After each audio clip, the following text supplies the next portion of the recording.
It is something the Eagles had to do.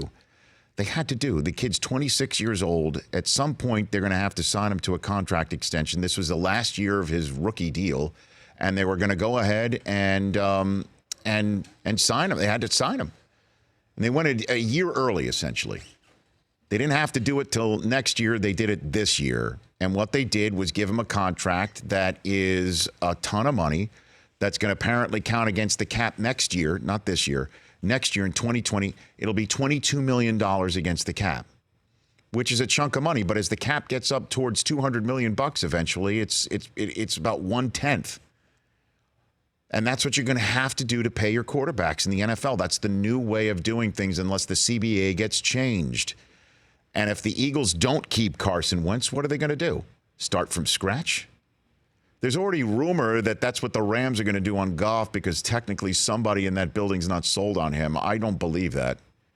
Jared Goff took the team, and I know Saints fans are sounding like Bruins fans today, or Bruins fans today are sounding like Saints fans did back in January and February, and still do today. Indeed. That Goff was a quarterback of a Super Bowl team. He didn't quarterback his team to the Super Bowl. Whatever. He played in a Super Bowl. Yeah, not everybody can say that. Lions are still waiting for Matthew Stafford to win a playoff game. I'm still waiting for one of these $100 million guys to prove that they're worth it. But what do you mean prove that they're worth it? You when you say by prove winning that they're worth playoff games and Super Bowls, none of them have done that yet. Russell Wilson, this was the first year of his career in which he made the playoffs and didn't win at least twice. And he's made the playoffs in every year of his 7 years except one. I mean, what else do you want? And but he was able to do that because of what he had around him, because of his contract structure, because it was a rookie deal. No one that has gotten this gigantic $100 million extension has won anything in the playoffs. That is a fact. Not everybody, Chris, can water ski behind the yacht. This has nothing to do with the New England Patriots. Yes, no, it does not. Yes, it does. No, it does not. May I explain why it does?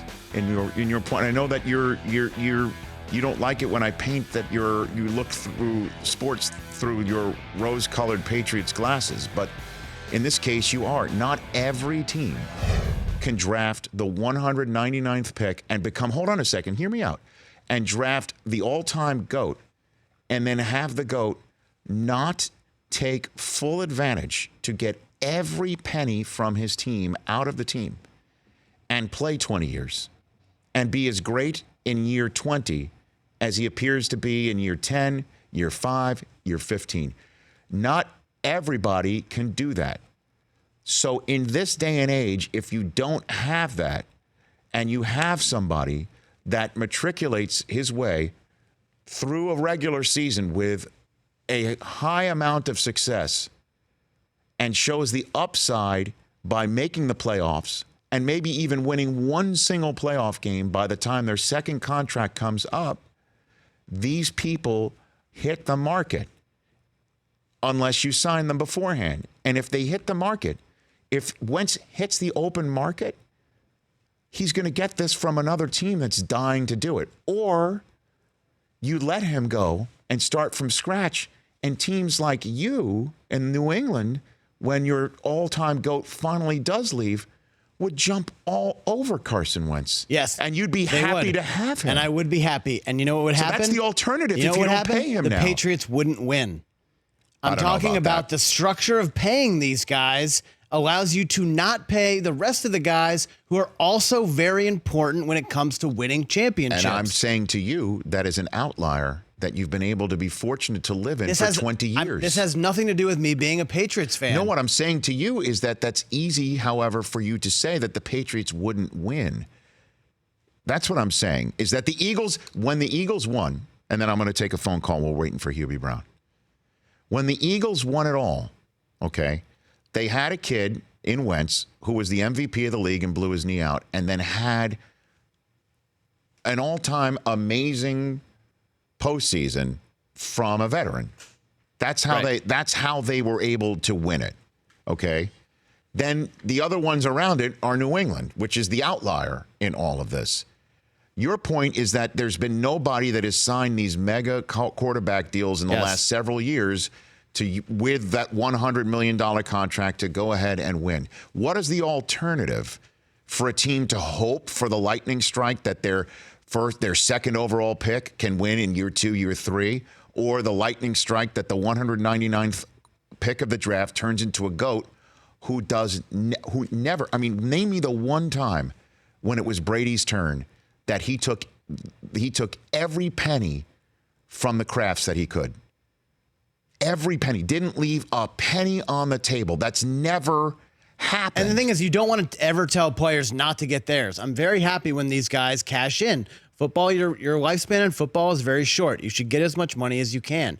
However, by getting as much money as you can, you're almost ensuring that your team isn't going to win anything because they have no money left over to pay the parts around them needed to win. I want to ask this of Joe Banner because, again, you don't know right now, and neither do I, how much Wentz's cap hit goes, how deep it is, and how it might hamstring the team. We don't know. And if I'm not mistaken, look up. The Patriots aren't way under the cap either, and it's not like they do pay. Brady does take up a nice chunk of the cap. It's not like his cap number is like $1 million. So I just don't know how real this whole thing is. But all I know is that the Eagles have no choice. The Cowboys have no choice. They either pay Dak, let him walk to another team who will gladly pay him, and start from scratch again. That's it. Jerry Jones says they're committed to him. He told that to Irv when I was out of pocket in May. I mean, and then the Rams, what are they going to do? They're going to hope that Blake Bortles, who they just signed, is going to have some sort of Foles-like epiphany, and they'll let Goff walk? And you know who would take Goff in 2 seconds flat? A team that's desperate for a quarterback that maybe has a veteran on their roster that suddenly retires. That's the alternative here. And so you have to, if you're the Eagles, pay the guy. And it's not like Wentz is going to be like riding his motorcycle somewhere and getting hurt. And he's not going to be like that guy that Jeff Lurie and Howie Roseman get a phone call at 2 a.m. for. He is a guy that, by all accounts, with the exception of that outlier of an article that happened in Philadelphia a couple of months ago, beloved in the locker room, great in the community, 26 years old, huge upside in front of him. If he stays healthy, it's a move that you have to make. That's what things are set up in this day and age in the NFL. For more of the Rich Eisen Show, tune to Audience Channel 239 on DirecTV for free on BR Live or download the Rich Eisen Show app.